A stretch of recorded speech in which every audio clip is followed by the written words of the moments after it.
a gran escala, ¿no? Y, bueno, el comportamiento humano obedece a una programación específica, a una programación ancestral, digamos. Todo comportamiento que nosotros tenemos como humanos no es espontáneo y lo desarrollamos de la nada, no es ¿cómo se dice? Autogenerativo, sino que todos nuestros comportamientos son descendientes de otros comportamientos previos que fueron pasados en una cadena, digamos, interminable de generación en generación a través de nuestros ancestros, porque todos esos comportamientos nos daban alguna ventaja evolutiva, ya sea en reproducción, supervivencia, etc.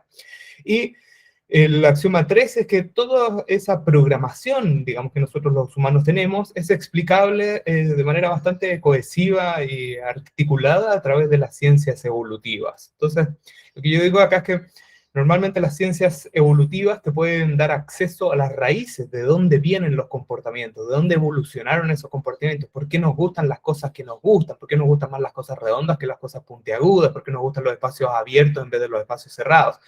Todas esas cosas pueden ser explicables no por las ciencias racionales de economía, que piensa que los humanos somos maximizadores de utilidad solamente, ni tampoco por las ciencias del comportamiento, que para mí son espectaculares, como una buena introducción, pero son un catálogo de errores cognitivos que tenemos los humanos. Las ciencias evolutivas lo que te dicen es por qué, de dónde vinieron, de dónde nacieron todos estos comportamientos, y yo creo que si nosotros podemos entender los comportamientos de los seres humanos, luego podemos entender cómo modificarlos de mejor manera. Entonces, lo que vamos a ver, digamos, durante esta presentación y estas dos series de presentaciones es, digamos, el mapeamiento de cuál es la manera en la cual aquí en Charlie trabajamos este concepto de Human OS, ¿no? El sistema operativo humano.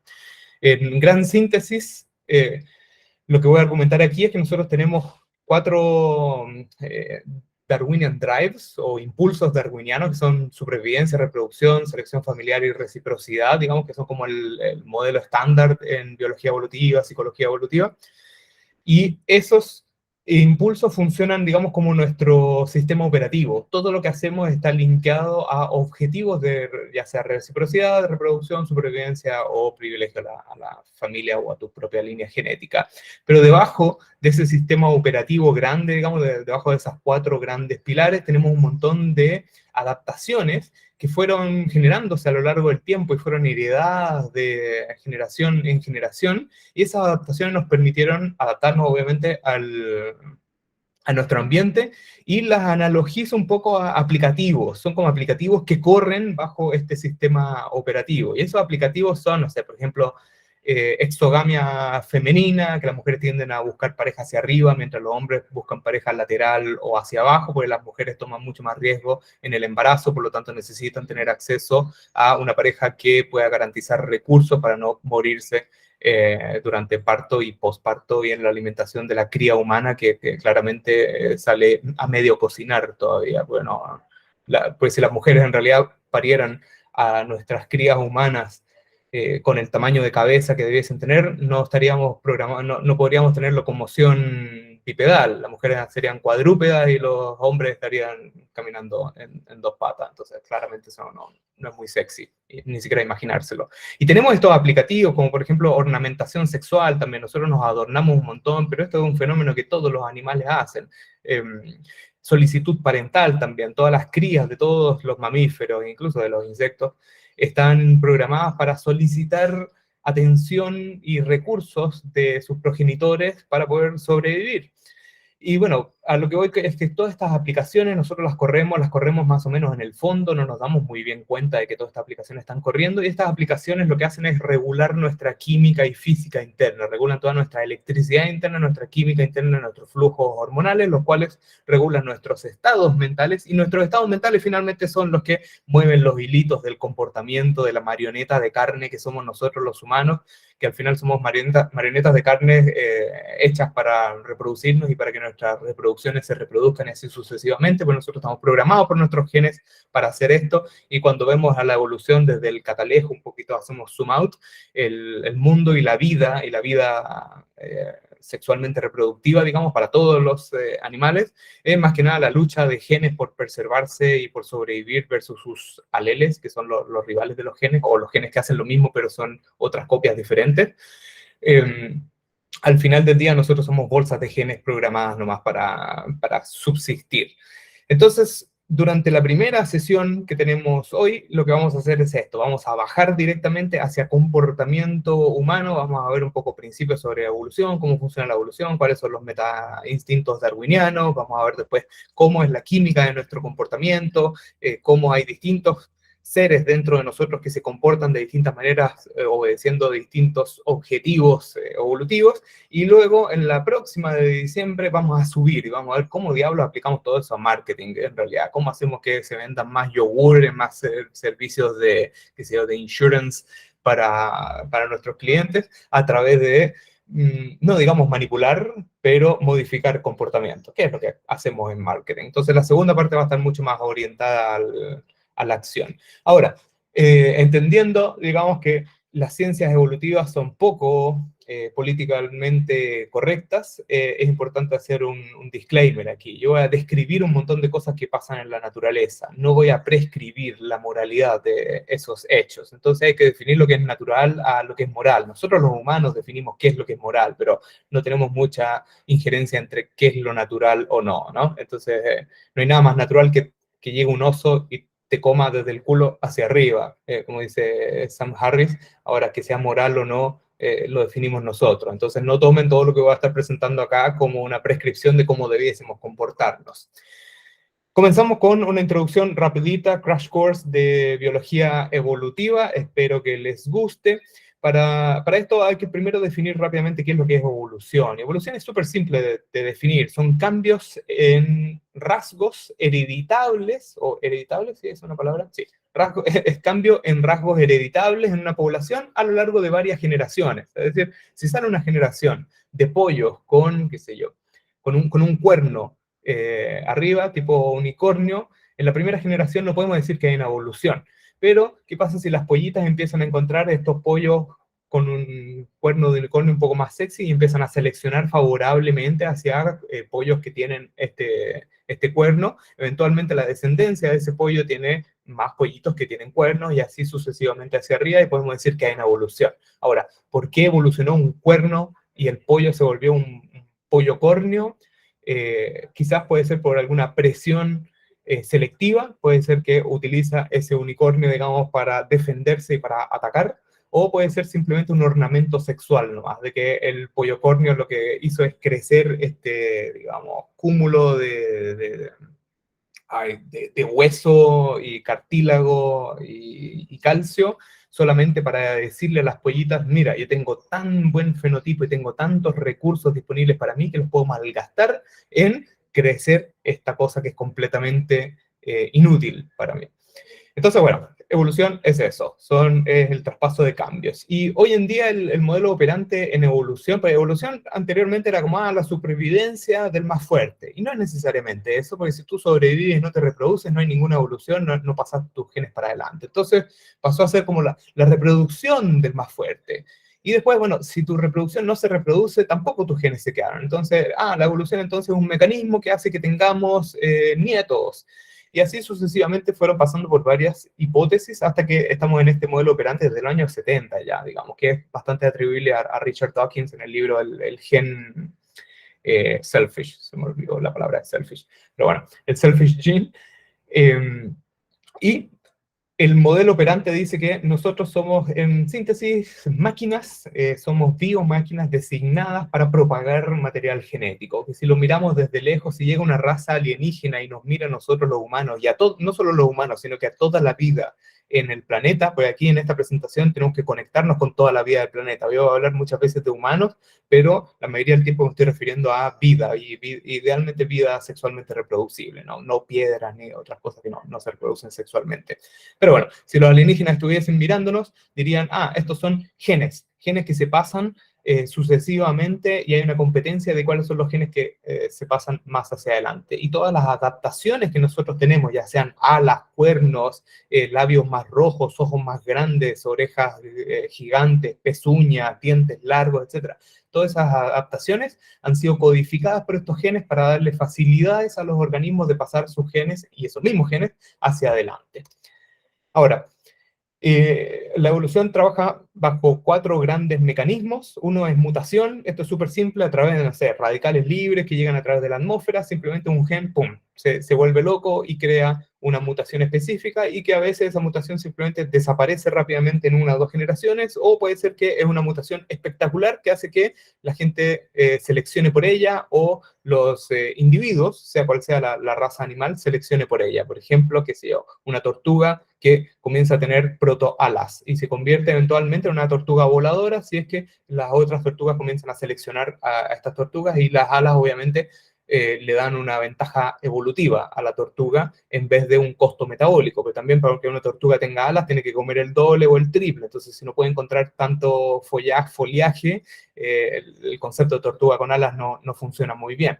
Pero quizás si las tortugas hembras comienzan a seleccionar a los machos que empiezan a tener estas protoalas, claramente los otros machos empiezan a desaparecer, estas tortugas con más protoalas comienzan a tener mayor territorio, luego comienzan a adquirir mayor foliaje, etc. Pero bueno, a eso quería referirme con mutación. Es pura mala cueva, te tocó un gen raro ahí, que puede ser malo, puede ser bueno, pero ese gen puede ser seleccionado positiva o negativamente. Lo otro es gene flow, digamos, y esto es migraciones. Por ejemplo, el ejemplo de la tortuguita que se va en la balsa, digamos, y años más tarde hay unas tortugas gigantes en la isla de Galápagos y unas tortugas enanas en la isla del Chaco.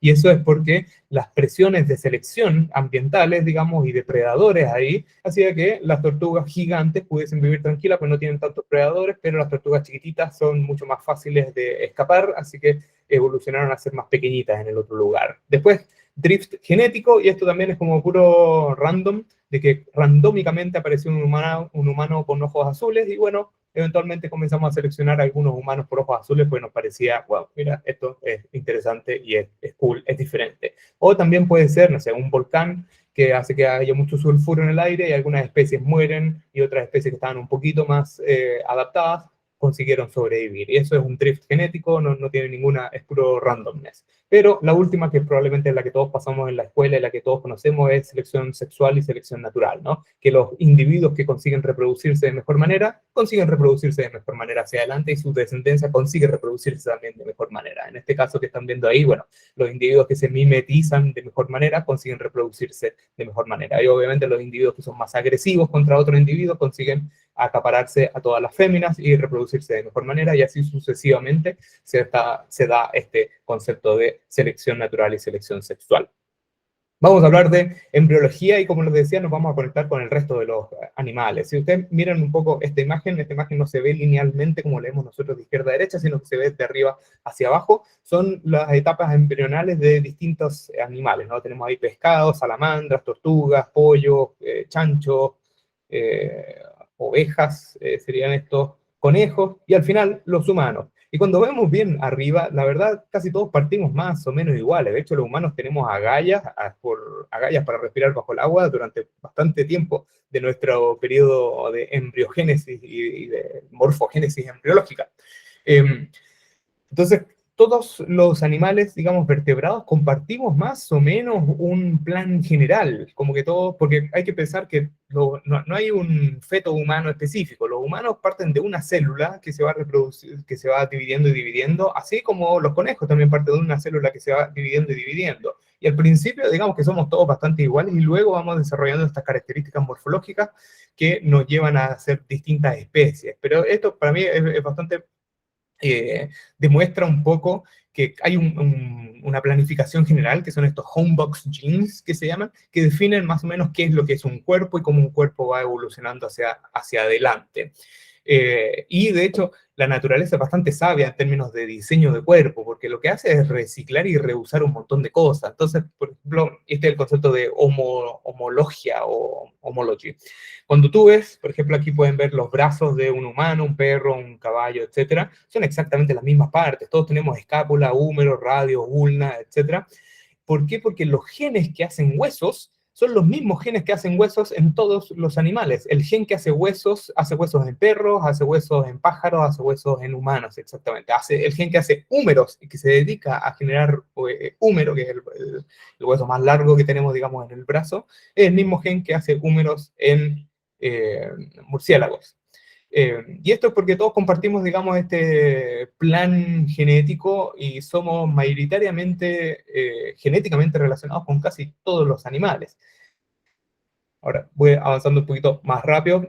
Por eso, bueno, cuando ustedes comen alitas de pollo, van a poder hacer un análisis un poco más ociológico y morfológico de la alita del pollo. De hecho, en la alita del pollo hay dos partes, ¿no? Una que es como un tutito, que es rico, que es el bíceps, obviamente, es el húmero y el bíceps, por eso tiene harta carne, dependiendo si era un pollo musculoso que lleva bastante al gimnasio o no. Y después está este radio y ulna, que es, digamos, el antebrazo, que es donde hay que sacarle la carne del medio y todo. De hecho, se lo pueden tocar ustedes en su mismo brazo y decir, ah, mira, esto es lo mismo que me como yo con el pollo. Y hay una parte que todos tiramos porque no tiene carne, no sirve para nada, ¿no? Que es lo que se llama la lula. Bueno, esa es la manito del pollo, esos son los protodedos del pollo, porque eventualmente en el proceso evolutivo el pollo no necesita dedos, pero los tiene ahí, tiene unos protodedos en caso que eventualmente miles de generaciones más adelante realmente los necesite. Si tú ves un embrión de pollo que está arriba en el costado superior izquierdo, uno diría, mira, un humano. No, la verdad es un pollito nomás. Sorry si les arruiné un poco la experiencia de comer alitas de pollo, pero bueno, también hay entretenciones que nosotros nos comemos los músculos y los huesos de otros animales. Y concepto interesante en el mundo de la biología evolutiva es la bestigialidad, no lo había dicho nunca esa palabra, que es que hay bastantes remanentes evolutivos de nuestros antecedentes pasados. Por ejemplo, el delfín es un hipopótamo, es relativo, ¿cómo se dice? Es pariente del hipopótamo, es un descendiente del hipopótamo. El delfín es un caso súper exótico, porque los hipopótamos son animales marinos que salieron del agua y luego comenzaron a volver poco al agua y terminaron siendo delfines, y por eso el delfín es mamífero, ¿no? Y es uno de los pocos mamíferos que hay. Bueno, las ballenas también son mamíferos en el agua, tienen que respirar porque tienen pulmones los delfines, tienen la sangre caliente, no tienen nada que ver que hacer en el agua, pero terminaron en el agua porque, bueno, tenían ciertas presiones evolutivas que los devolvieron hacia el agua, donde encontraron progreso.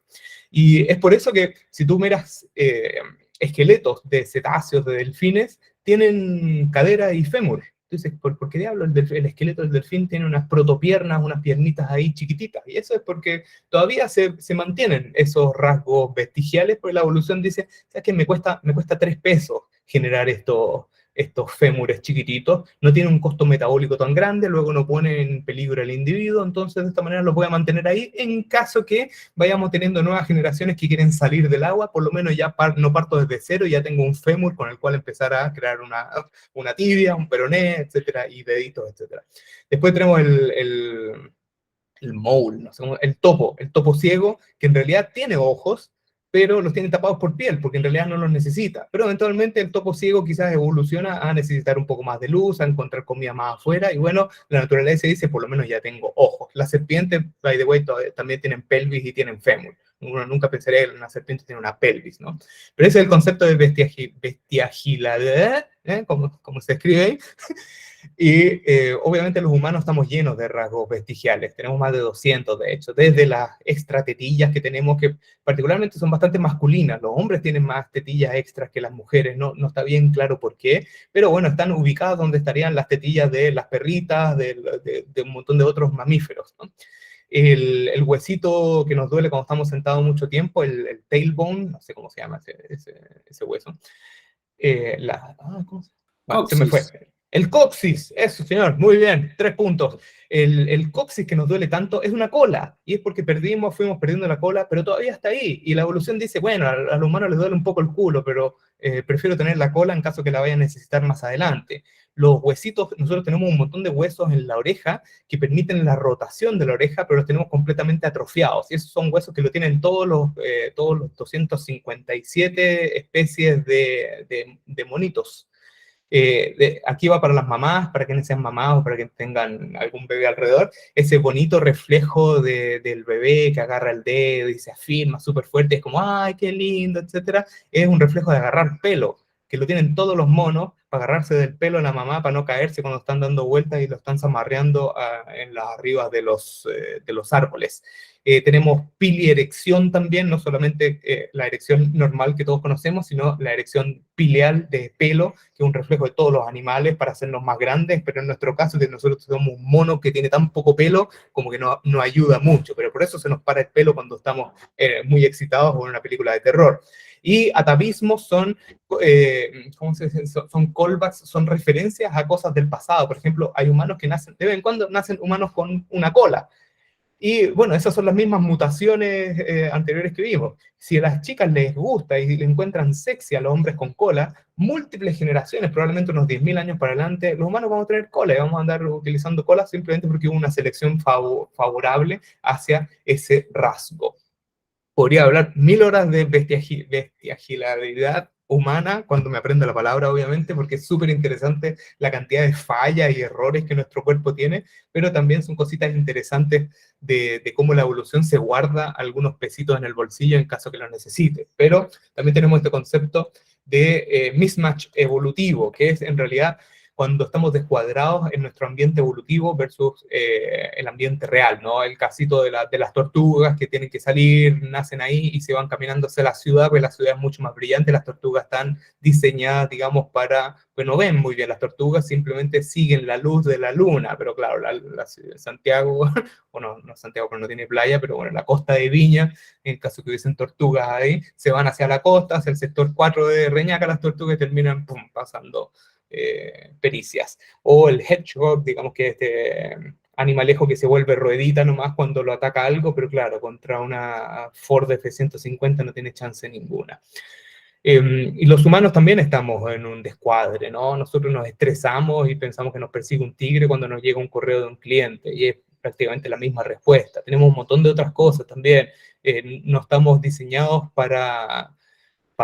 de partida nosotros tenemos un montón de alergias porque no tenemos un buen sistema de drenaje nasal. Nosotros comemos mocos todo el día, que es uno de los rasgos chistosos de los humanos, nos la pasamos comiendo moco porque todas nuestras cavidades nasales y todo el sistema de drenaje de moco está hecho para la locomoción cuadripedal y no para la locomoción bipedal. Por eso los monos no se suenan ni tienen alergia, porque van drenando la nariz porque están siempre mirando hacia abajo. De hecho, nuestra cavidad torácica también está hecha para mirar hacia abajo, por lo tanto, también tenemos problemas de espina, de que no nos entran todos los órganos tan bien dentro del diseño que tenemos. Las muelas del juicio vienen de que en realidad nuestro snout, o nuestro, ¿cómo se dice? Nuestro pera, mentón y nuestra parte de la boca, digamos, se ha venido achatando y volviendo más brachiocefálica a lo largo de los años, y claro, no nos caben los dientes ahí, por eso los japoneses tienen la ensalada de dientes, porque tienen las bocas más chiquititas que hay. O también cáncer de mama, endometriosis, que está relacionado bastante a la cantidad de flujos menstruales que tienen las mujeres. ¿Por qué? Pues las mujeres hoy en día tienen un montón de menstruaciones y el organismo no está hecho para tener tanta menstruación. Porque hay que contar que la mujer anteriormente a los 12, 14 años estaba embarazada ya y luego tenía 6, 7 crías a lo largo y tenía mucho menos periodos. Entonces, todos estos descuadres evolutivos hacen que muchas veces no estemos bien machados para nuestro entorno. Otro principio importante para entender acá es la diferencia entre machos y hembras, y en realidad que hay ciertas estrategias diferentes entre los machos y las hembras, porque las hembras son las que cargan con la reproducción, son las que cargan con la mayoría del riesgo, los machos no, entonces los machos tienden a mandarse a cambiar y a comprar cigarrillos, mientras las hembras tienen que quedarse ahí con el cacho y cuidar al infante, y por eso tanto machos como hembras en todas las especies han desarrollado estrategias diferentes o ciertas definiciones diferentes. Ahora, ¿qué define qué cosa es un macho, qué cosa es una hembra? En síntesis, el riesgo paternal o la inversión paternal. Aquí el doctor Robert Trivers hace casi 40 años, digamos, fue el pionero en este tipo de división de macho y hembra. Y en realidad lo que dice Trivers es que la inversión paternal es inversión que los parientes, los parents, los padres, digamos, de un organismo dan, los progenitores de un organismo dan, que obviamente baja la supervivencia de los progenitores, pero aumenta la supervivencia de la progenie, ¿no? Y en este caso hay un sexo que tiene mayor inversión, que es generalmente el que tiene que cargar las crías, tiene que cuidar las crías, etcétera, y un sexo que tiene menor inversión, que es el que simplemente dona generalmente la esperma, es la que se dona, pero dona gametos. Y es el sexo que tiene mayor inversión, es el que tiene los gametos más grandes, el sexo que tiene menor inversión tiene los gametos más pequeños, en este caso en los humanos sería óvulos gigantes con espermios chiquititos, y la regla generalmente es que se asigna el sexo femenino a el sexo que tenga o el individuo que tenga los gametos más grandes. Cuando tú tienes dos ratitas que son exactamente iguales, no podemos saber cuál es masculino o femenina, lo que se analiza en realidad es quién tiene óvulos, quién tiene espermia, para decir, bueno, este es masculino y este es femenino. Y como tanto machos como hembras tienen estrategias distintas de reproducción, se han diseñado o han evolucionado distintas estrategias de vida, como por ejemplo el dimorfismo sexual. Hay razas donde los machos son gigantes, las hembras son súper pequeñitas, el caso de los gorilas. ¿Por qué? Porque los gorilas son lo que se llama una especie de torneo. El gorila compite con todos los otros gorilas y utiliza todos sus puntos metabólicos, digamos, en evolución. Si hubiese que asignar puntos, utiliza todo el costo metabólico de ser lo más grande, lo más musculoso y lo más agresivo posible para cuidar de su harem y luego tener sexo por 3 segundos con la mayor cantidad de féminas posibles que viven al lado del gorila alfa y eventualmente llega otro gorila, lo saca cagando y comienza el ciclo de nuevo y de nuevo, ¿no? Por eso son tan dimorfistas los gorilas como raza, porque las hembras no tienen que hacer mucho, los machos tienen que hacer toda la competición. En los pájaros también, los pájaros tienden a ser mucho más grandes los machos que las hembras, pero también hay otras especies que son más o menos del mismo tamaño. Los gibbons, por ejemplo, son una especie monógama, y como son monógamas, comparten bastante el cuidado de las crías, la inversión está bastante más neutralizada, porque en el caso de la hembra gorila hace toda la inversión de las crías. El macho gorila, pum, lo pone, se va y se acabó. Después aparece de vez en cuando. En el caso de los gibbons más o menos cuidan entre los dos, por lo tanto los dos tienden a tener un poco el mismo tamaño. Bueno, en el caso de los arácnidos son los machos, los chiquititos. Cuando ustedes ven arañas gigantes en la casa son hembras, cuando ven arañas pequeñitas son machos. Voy a ir avanzando rápido en estas cosas porque hay unas cosas que son autoevidentes, ¿no? Los machos tienden a tener mayor ímpetu sexual, tienden a cometer bastante, o sea, es muy difícil que uno vea hembras en alguna especie violando un macho, así como múltiples hembras violando a un macho, o una hembra de una especie violándose una especie que ni siquiera es su propia especie, como lo podemos ver aquí en este acto indiscriminado sexual de la foca violándose un pingüino. Para adelante, porque eso es autoevidente, las mujeres escogen. Como les decía anteriormente, el sexo que tiene el mayor inversión es el sexo que escoge. Es por eso que los peacocks, como se llaman los pavos reales, tienden a mostrarse, todo, bailar, etcétera, y las pavas son las que eligen a los pavos, ¿no? No son los pavos los que, por ser tan bonitos, son los que se pueden dar el lujo. Son las tigresas las que eligen a los tigres, así sucesivamente. Con excepciones, obviamente, como todo en el mundo animal, por ejemplo, el macho del caballito de mar es el que se embaraza, la hembra embaraza al macho penetrándolo, o el pájaro yacana que elige a las hembras porque el pájaro es el que cuida los huevos, que alimenta a las crías, etc. Ahí hay como tareas y roles no estereotipados. La ornamentación sexual tiende a pertenecer también a los machos, son mayoritariamente porque generalmente la especie o el sexo que compite es el que más se ornamenta. Y las ornamentaciones no necesariamente son para batallar, sino que muchas veces son cosméticas y son inservibles. Cuando hablamos de ornamentación sexual, hablamos de rasgos que son no necesarios, que no tienen ninguna función de supervivencia, pero sí tienen una función de reproducción sexual, como por ejemplo los colores de los primates, de los mandriles, que son ultra coloridos, y en realidad lo que están haciendo todos estos animales coloridos y que hacen displays y bailes y cosas raras, o tienen antlers gigantes, ¿cómo se dice? Cuernos gigantes cuando están en temporada de apareamiento, lo que están haciendo es decir, miren chicas, mi genética es tan buena, tengo una calidad fenotípica espectacular y tengo acceso a tantos recursos que puedo malgastarlos haciendo crecer todas estas cosas que son completamente inservibles. Y esas cosas para las hembras de la especie son, pero así, canto de ángeles, porque dicen, wow, tremendos colores que tiene este mandril. Entonces este mandril debe tener unos genes espectaculares comparado con este otro mandrilito que está medio desteñido, ¿no?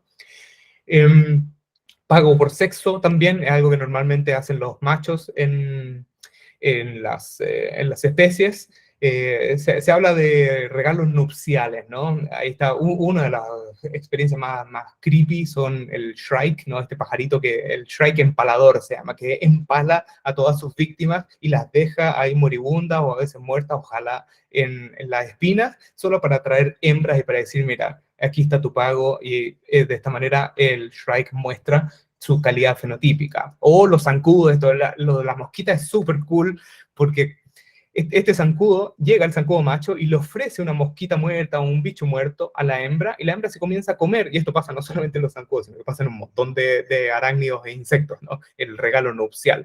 Entonces llega con esta cosita para comer, bicho para comer, y mientras la hembra se lo está comiendo, ahí el macho lo da todo, lo entrega todo, y logra impregnarla. Y en muchos casos, si la hembra todavía no se ha terminado de comer el bichito, el macho agarra el bicho, sale volando y trata de reutilizarlo con otra hembra. Pero también hay otros casos donde la hembra termina comiéndose el bicho y además se come el macho. Felipe Martín tenía ¿cómo se llama? Un comentario, ¿no? Martín.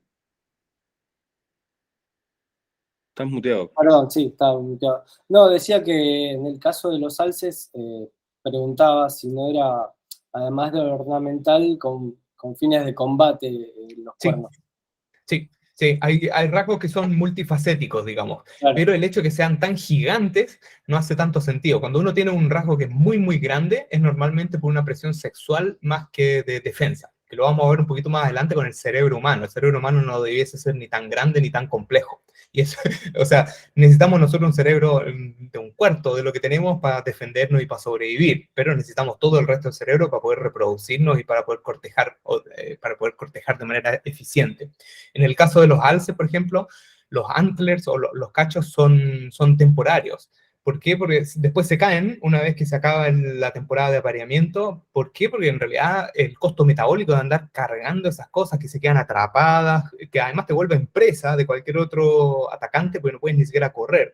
Entonces, muchos de estos rasgos tienden a iniciar como un rasgo de batalla, pero muchas veces tienden a sobrecrecer por una presión sexual, porque a las alces hembras les gustan los machos que tienen tremendos cuernos, porque significa que si anda cargando tremendos cuernos debe tener una calidad fenotípica excepcional.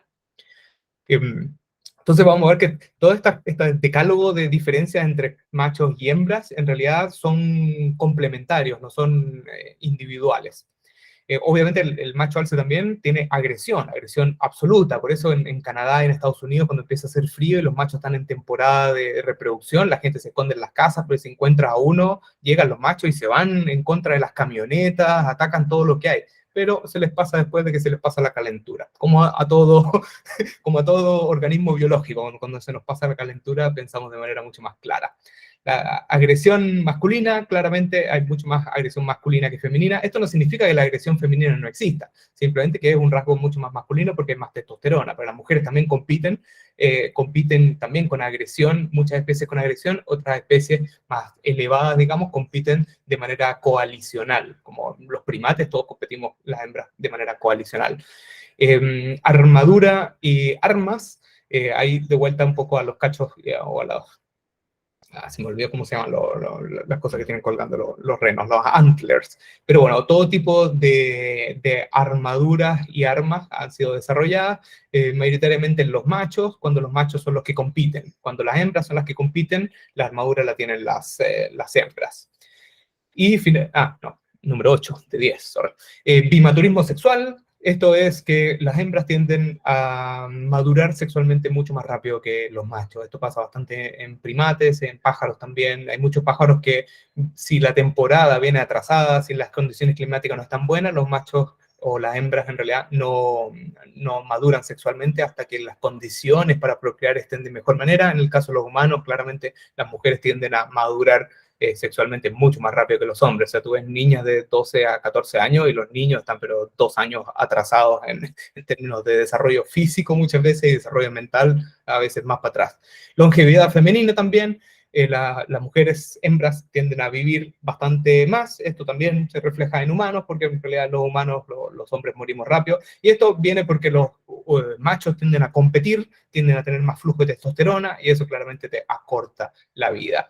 Y finalmente el caring, digamos, el cuidado tiende a ser más femenino en el reino animal, aunque hay varias especies donde el cuidado es hecho por el macho, otra especie donde el cuidado está bastante más digamos, mediado entre ambos, pero la norma, digamos, es que las hembras cuidan la mayoría de las crías, y por eso las hembras toman la mayor cantidad de riesgo en la reproducción.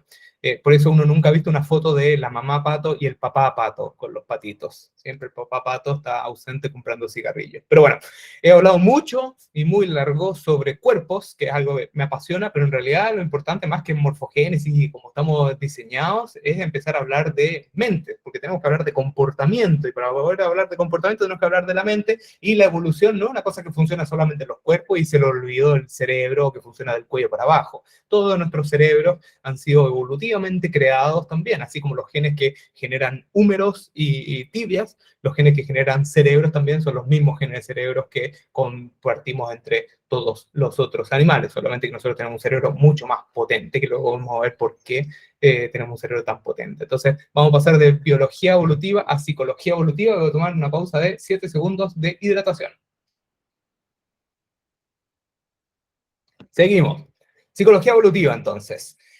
Así como los animales tienen rasgos adaptativos hechos para subsistir y reproducirse, los animales también tienen rasgos adaptativos mentales hechos para reproducir y subsistir. No sé si han hecho este ejemplo del pepino con el gato, de que se le pone un pepino a un gato, ¡pum!, sale cagando y sale rápido. El gato no tiene ningún libre albedrío de lo que hace, es simplemente un automatismo. Y un poco a los humanos también, cuando nos ponen arañas de peluche o serpientes de peluche. El gato piensa que una serpiente automáticamente, ¡pum!, llega y salta.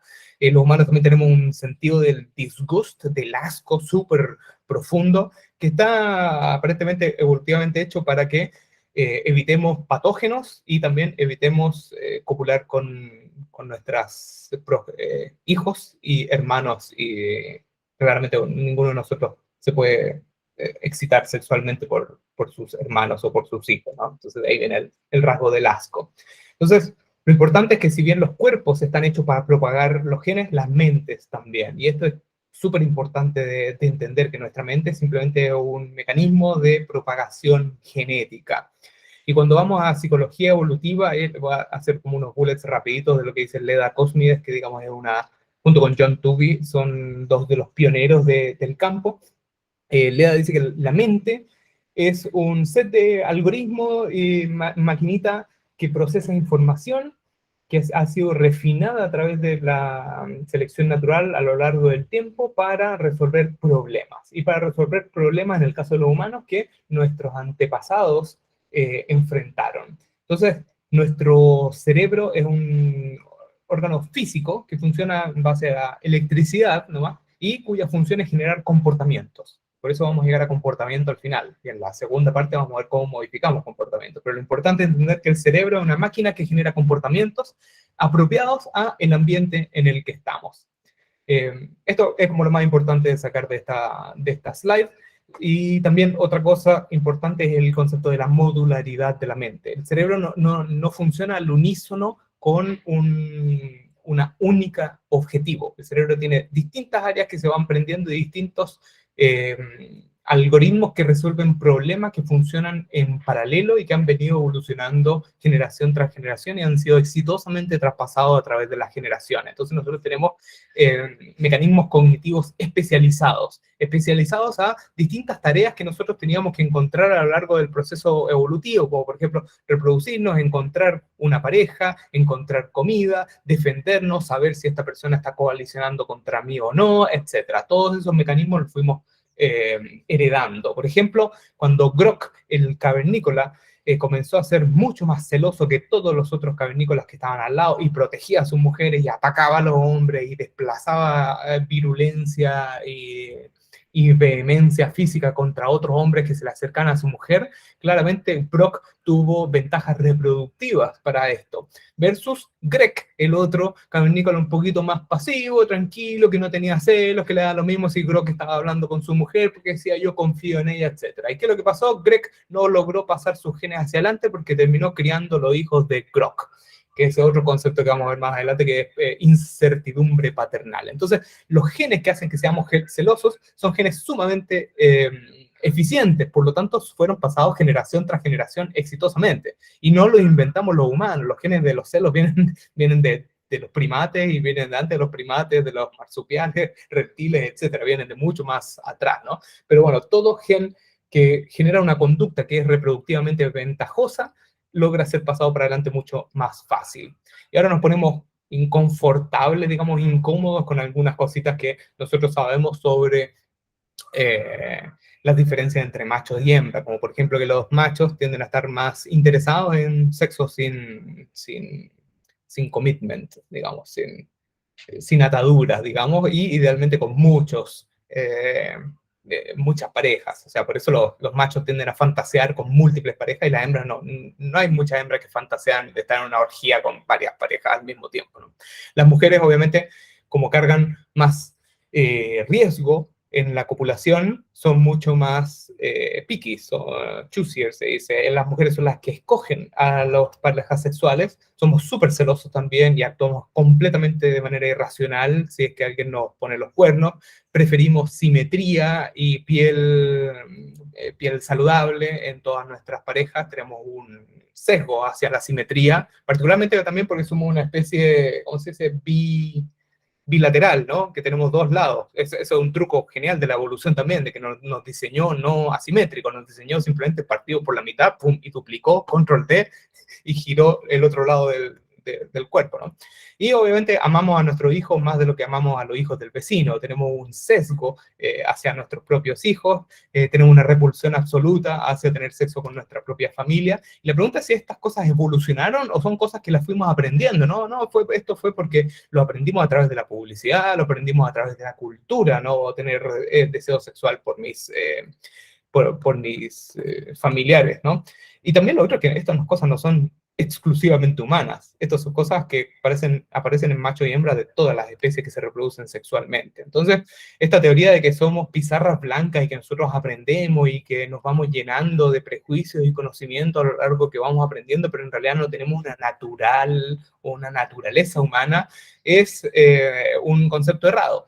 Porque particularmente se cae a pedazos rápidamente cuando hace un poco de preguntas, como por ejemplo, bueno, si somos todos socialmente modificados y le creemos el cuento a los constructivistas sociales de que es todo aprendido, que no tenemos una naturaleza humana y no hay una naturaleza mameliana tampoco, podemos socializarnos a que nos guste la gente con pieles altamente no saludables, o podemos hacer que en alguna cultura a la mujer le encante acostarse con múltiples hombres y estar en orgías tremendas y tener mucha variedad sexual, o enseñarle a los niños que el brócoli es mucho mejor que los dulces, ¿no? Para cualquier persona que tiene hijos acá, bueno, claramente es difícil convencer a los niños con brócoli, aunque se puede intentar, pero eventualmente un dulcecito y se acabó todo el trabajo que se hizo, se cae a pedazo. Y eso es porque cuando hacemos socialización reversa a muchas de estas ideas, vemos que claramente la naturaleza es mucho más fuerte.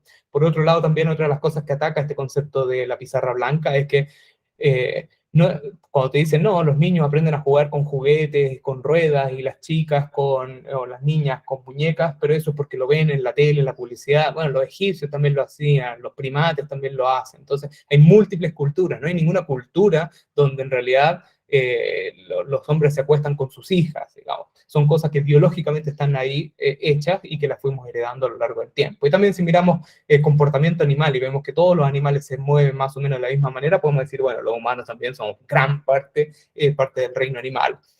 Y en términos de Homo sapiens, nosotros también tenemos un poco de mismatch o de descuadre con la condición moderna en la que estamos. Hay que pensar que los sapiens sapiens, digamos, el humano moderno, tiene más o menos unas 12.000 a 13.000 generaciones, de las cuales solo 10 hemos tenido luz, y de las cuales 2 hemos tenido internet y social media, ni siquiera una generación. Entonces, claramente, la itinerancia de generaciones no permite, o la lentitud de nuestras generaciones no permite que evolucionemos a la condición moderna de hoy. Y de hecho, los sapiens somos simplemente un poquitito de cómo se fueron desarrollando los cerebros mamelianos a lo largo del tiempo. Entonces nosotros acarreamos un montón de cosas ancestrales que están totalmente descuadradas. Por ejemplo, tenemos un miedo, no le tenemos miedo ni a los puchos ni a la comida rápida, lo cual debe ser así, de lo más pánico que hay, porque es lo que más mata gente.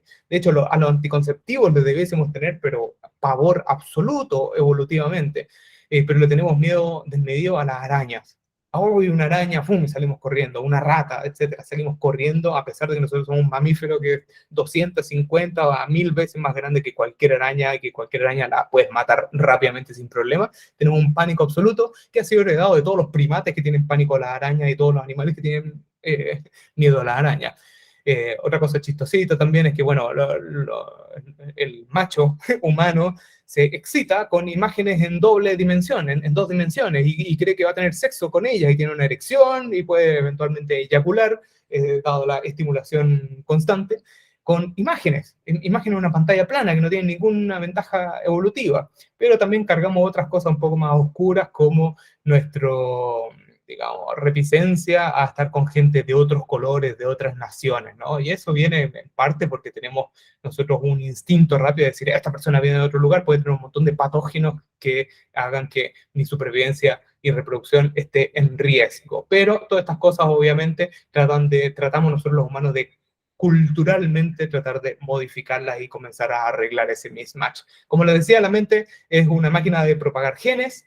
Lo que dice don Jeffrey Miller acá, y hago el link un poco con los cuernos de los alces, es que cualquier, digamos, rasgo que es desproporcionadamente gigante es por selección sexual y no por selección natural o de supervivencia. Entonces lo que argumenta Jeffrey Miller es que nuestro cerebro en realidad tiene el tamaño que tiene porque evolucionó como un dispositivo de cortejo, donde quien tenía más inteligencia, más creatividad, más humor, más apreciación por las cosas buenas, lograba reproducirse de mejor manera versus el que estaba un poco más atrás. Y así sucesivamente, las hembras humanas comenzaron a seleccionar machos más creativos, machos más inteligentes, y los machos humanos comenzaron a buscar hembras más inteligentes y más creativas también, y así, digamos, entramos en un proceso de mutuo apoyo y de mutua selección, en la cual hizo que nuestros cerebros fuesen mucho más grandes y fuésemos generando cosas que son inservibles para la naturaleza, como el arte, la moralidad, el lenguaje, etcétera. Que esas cosas,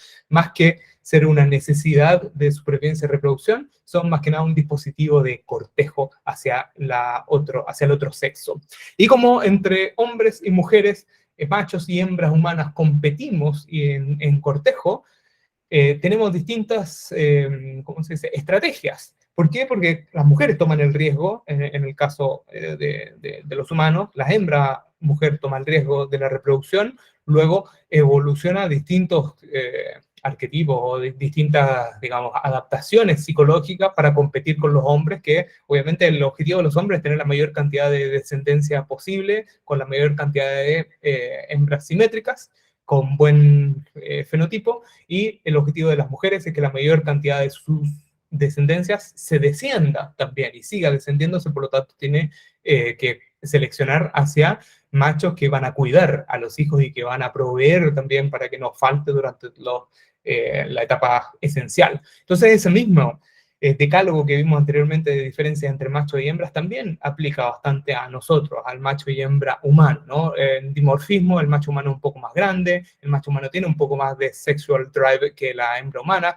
es la que toma mayor decisión de control de la reproducción y del acceso a la reproducción. De hecho, el hecho de que ¿cómo se dice?, la ovulación de la hembra humana sea escondida y que no haya mucho como detectarla, es un mecanismo evolutivo que le da control a las mujeres también. La ovulación en casi todas las especies es abierta. Ornamentación sexual, yo creo que ambos machos y hembras lo hacemos, los machos tendemos a ornamentaciones de estatus, las hembras tienden a ornamentaciones de fisicalidad y de simetría, pago por sexo, mejor ni entro en esa caja de puros problemas de Pandora, agresión, los machos tenemos mucho más testosterona y competimos de manera mucho más agresiva, weaponry, no tenemos tanto, somos una especie súper frágil, pero obviamente nosotros nos extendemos nuestro fenotipo con herramientas, nosotros no tenemos, qué sé yo, colmillos gigantes, pero tenemos arcos, tenemos flechas, tenemos balas, tenemos bombas nucleares, y por eso somos la raza más exitosa que hay. Y bueno, múltiples diferencias. Lo importante aquí, digamos, la eminencia en estrategias de reproducción humana es el doctor David Buss. David Buss lo que dice que el conflicto en la reproducción es la norma. Los hombres quieren una cosa, las mujeres quieren otra cosa, los hombres compiten con hombres, las mujeres compiten con hombres, y hombres y mujeres compiten entre sí. Por eso, como compiten entre sí, tienen distintas adaptaciones psicológicas creadas, ¿no? En lo que significa incertidumbre paternal, los hombres son mucho más celosos que las mujeres. Cualquier homicidio por celos son mayoritariamente masculinos que femeninos, aunque las mujeres también matan por celos, pero tienden a ser mucho más los hombres que matan otros hombres por celos, y también femicidio.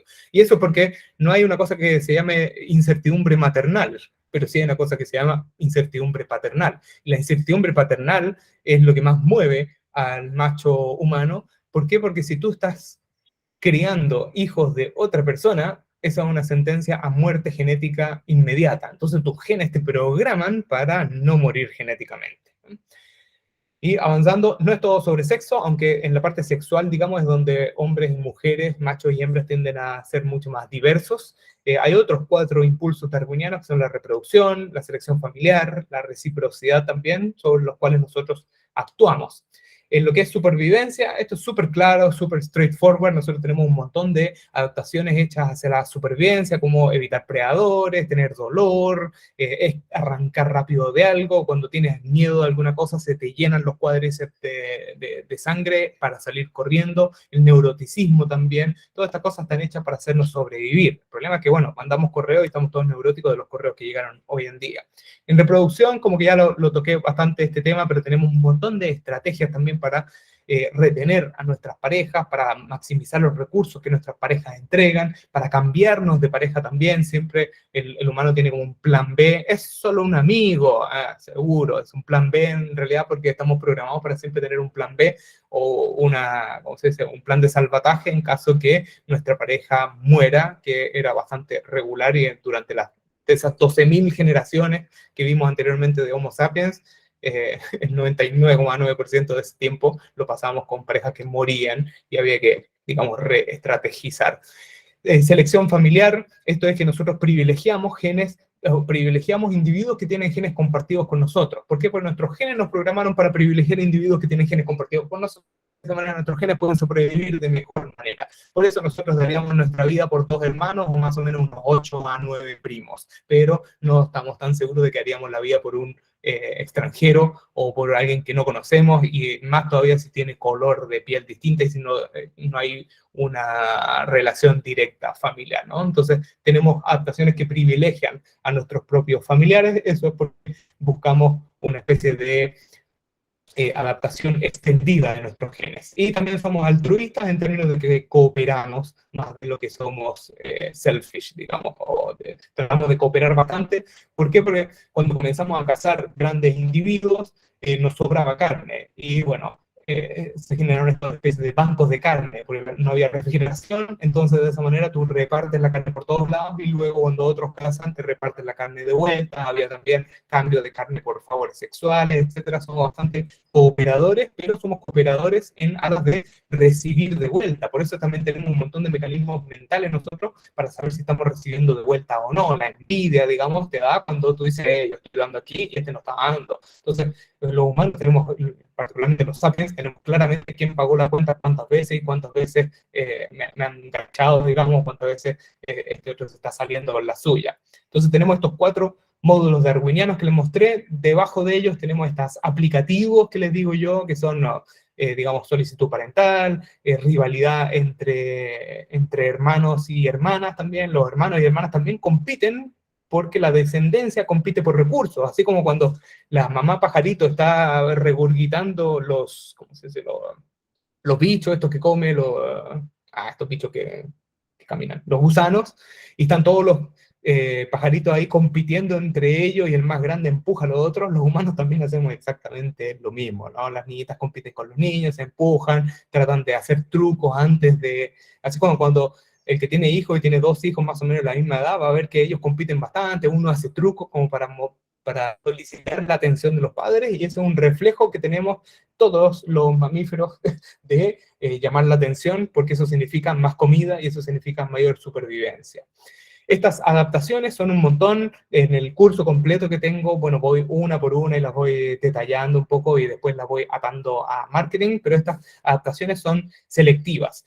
A lo que voy con selectivas es que estas adaptaciones evolucionaron porque había una presión de selección detrás de ella, que hacía que quien tenga esa selección sea más eficiente en traspasar su genética hacia adelante. Y el tema es que todas estas cosas corren por detrás. Nosotros no andamos pensando, ningún niño dice, voy a hacer un truco para que mi papá me vea, y así, si es que hay un momento de hambruna, mi papá me dé más comida que mi hermano y yo pueda sobrevivir y reproducirme. Nada de eso pasa en el cerebro del niño, pasa escondido detrás y lo tapamos con nuestra neocorteza cerebral. Voy a explicar una de las 20 y tantas que tengo, que es como bien llamativa y me gusta explicarla, que son los rasgos neótenos o la neogénesis, que es cuando los individuos retienen características juveniles porque les da más ventaja ser más juvenil que individuo adulto. ¿Por qué? Porque los individuos juveniles también atraen menos problemas, atraen menos competitividad, aunque también atraen más predadores, pero también tienen menos gasto metabólico. Cuando tú eres joven, tienes menos gasto metabólico que cuando tú estás pasando cambios sexuales. Entonces, la neotenia en la naturaleza también se expresa en primates, pero también en humanos. Y los humanos tenemos unas preferencias hacia la neotenia o los rasgos pedomórficos que se llaman, donde el macho humano tiende a preferir hembras neótenas o con rasgos pedomórficos, con los ojos más juntitos, los ojos más grandes, las cejas bien separadas, la cabeza más grande relativa al cuerpo, las orejas más atrás, el mentón más pequeño, etc. Mientras que la hembra humana tiende a preferir machos menos neoténicos o menos pedogénicos, con el mandibulón grande, el cuerpo en V, la nariz tosca aguileña.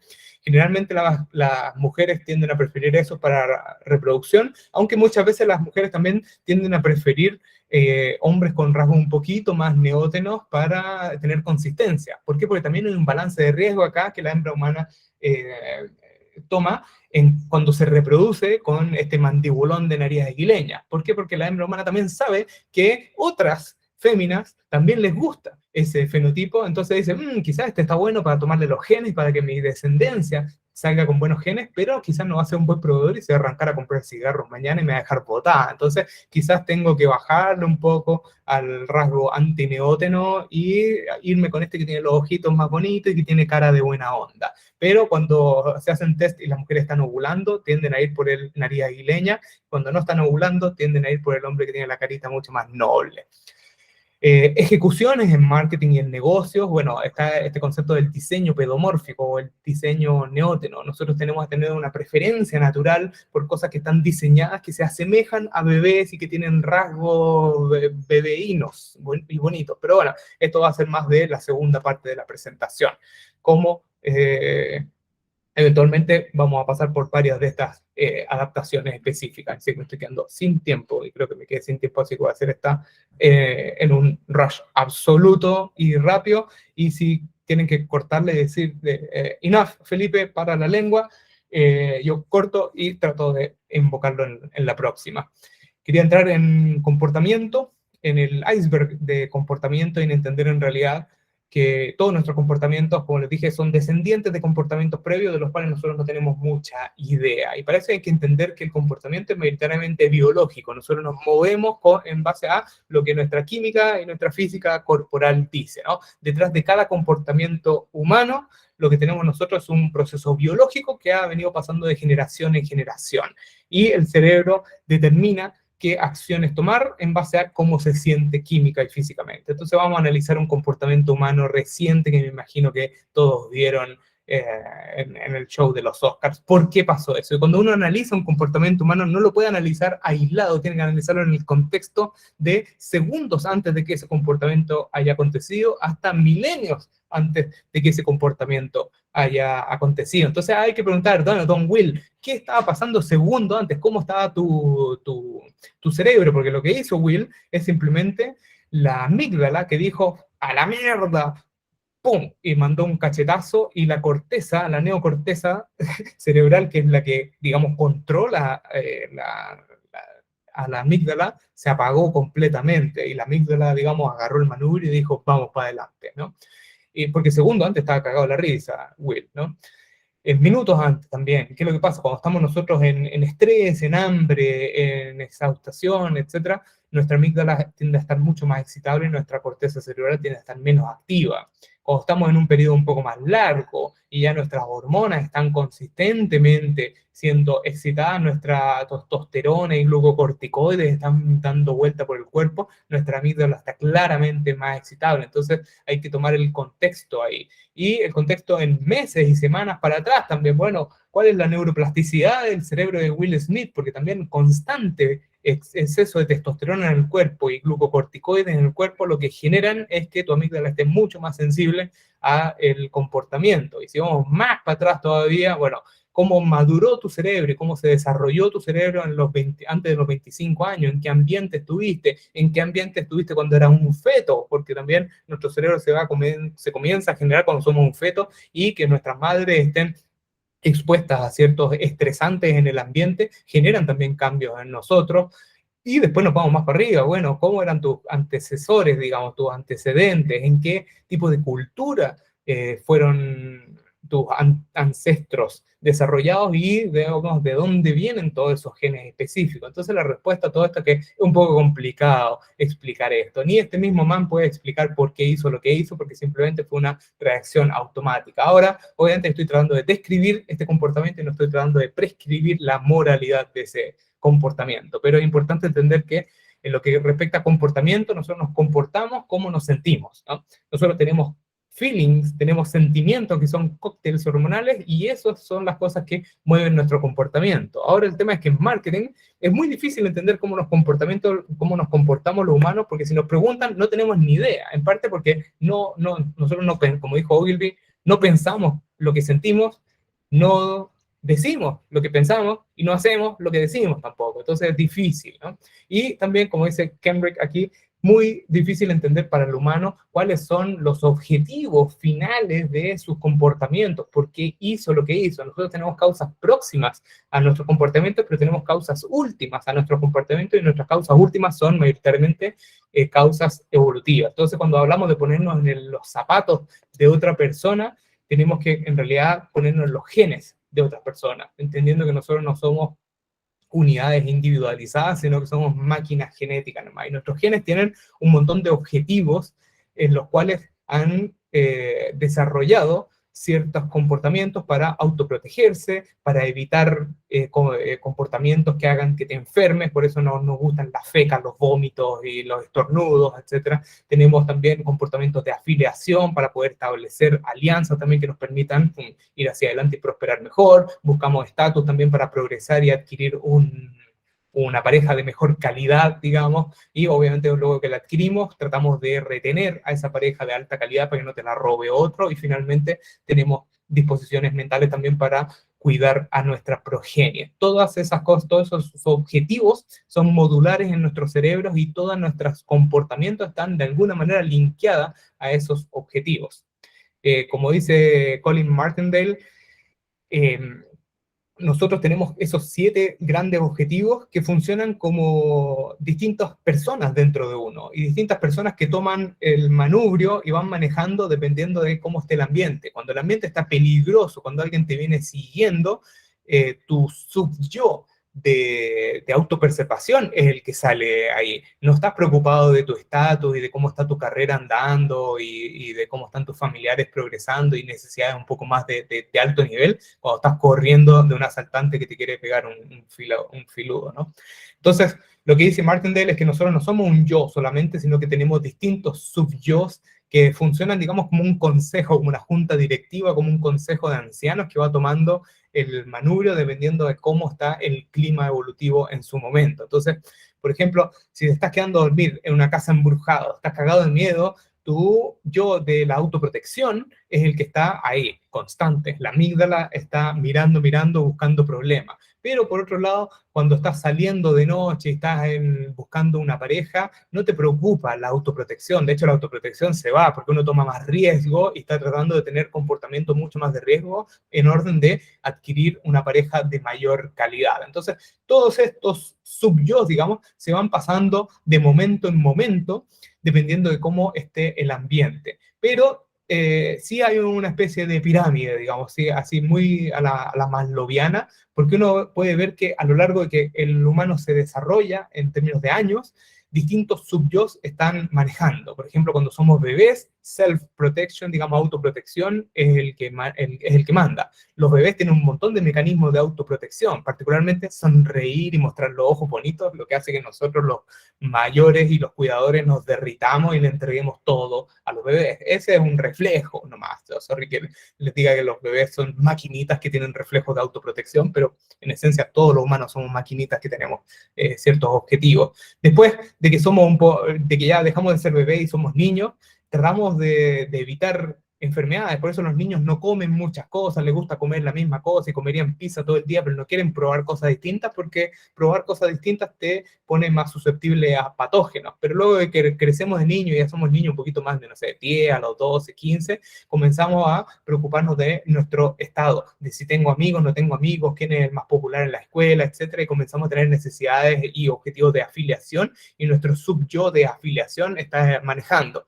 Hasta que llegamos a los 14, 15, se va toda la mierda porque en realidad buscamos estatus por todos lados. Quiero ser popular, quién es bueno del deporte, quién es el que impresiona a todos. ¿Por qué? Porque después de esa infancia, digamos, anodina y tranquila, los pensamientos sexuales de reproducción comienzan a invadirnos y a monopolizarnos completamente, y entramos en entra el yo de adquisición de pareja mucho más fuerte. Ese yo toma riesgo, no le importan todos los yo que andan abajo, no le importa el yo que trata de evitar enfermedad y se agarra la botella de pisco y va para adentro con la botella de pisco y se intoxica completamente, como una señal hacia las hembras de decirles, miren, yo tengo un sistema inmunológico tan espectacular y una calidad fenotípica tan de alto nivel que puedo bajarme esta botella de pisco y quedo igual como estaba. Y obviamente eso impresiona a los otros machos e impresiona también a las otras hembras humanas. Pero luego de que ya nos reproducimos, tratamos de entrar en modo de retención. Somos mucho más pasivos, la testosterona baja, nuestros comportamientos son mucho más seguros y tratamos de darlo todo por la familia y que no nos roben a nuestra pareja. Entonces, todos estos yo, y aquí termino, para el que estaba preocupado, termino un poquito de minutos adelante, me pido mil disculpas por robarle un poco de tiempo, termino haciendo un link un poco a lo que viene. El Café du Monde, se estrena este café, y lo podemos estrenar de dos maneras, diciendo, este es un café único, que nadie lo ha descubierto todavía, que está escondidito por ahí para los que saben, o este café du Monde es donde vienen todos, es donde la gente se reúne y estamos completamente lotados y llenos todo el día. Son dos maneras de vender el mismo producto, sin embargo, cuando tu yo, digamos, de autodefensa está más prevalente, cuando estás con miedo, cuando estás viendo películas de terror, cuando sabes que asaltaron al vecino al lado, tratamos de encubrirnos y tratamos de pasar piola, ser así como una cebra entre todas las otras cebras. Por eso las cebras tienen ese camuflaje, no es para camuflar a las cebras dentro del medio ambiente, porque claramente las cebras son súper distintivas. Las cebras están hechas para camuflarse dentro de las mismas cebras, para que el león, una vez que persigue la cebra, diga, puta, no sé cuál era la que estaba persiguiendo yo. Cuando estamos cagados de miedo, tratamos de ir a lo que es masivo y público. Pero cuando no estamos cagados de miedo y estamos excitados, tratamos de tomar riesgo y de diversificarnos. Entonces, nuestro yo que le gusta más este café, o nuestro yo que es mucho más perceptivo a este café du monde, va a tener dependencia del contexto previamente en el cual estuvimos.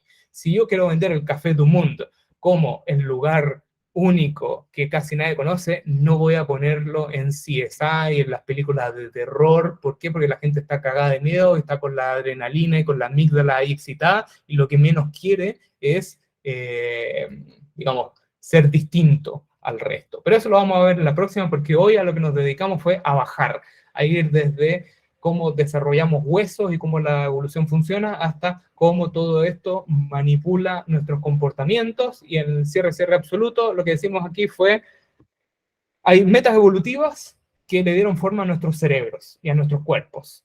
Desarrollamos adaptaciones que hacen que incrementemos nuestras chances de reproducirnos y de subsistir y que nuestra reproducción se reproduzca. Esas adaptaciones mueven toda nuestra química interna y nuestros estados mentales, y nosotros actuamos todos nuestros comportamientos pensando que tenemos libre albedrío y que se nos ocurrió a nosotros, cuando en realidad estamos siguiendo una programación que está hacia arriba. Estamos ejecutando, digamos, un sistema operativo y un montón de aplicaciones. Y como se me acabó completamente el tiempo ya, lo que vamos a ver en la próxima sesión es cómo utilizamos todo esto en alas de la modificación del comportamiento, que es finalmente lo que hace el marketing. Cómo hacemos que la gente tome más sopa a través de ciertas técnicas evolutivas. Con eso les doy muchas gracias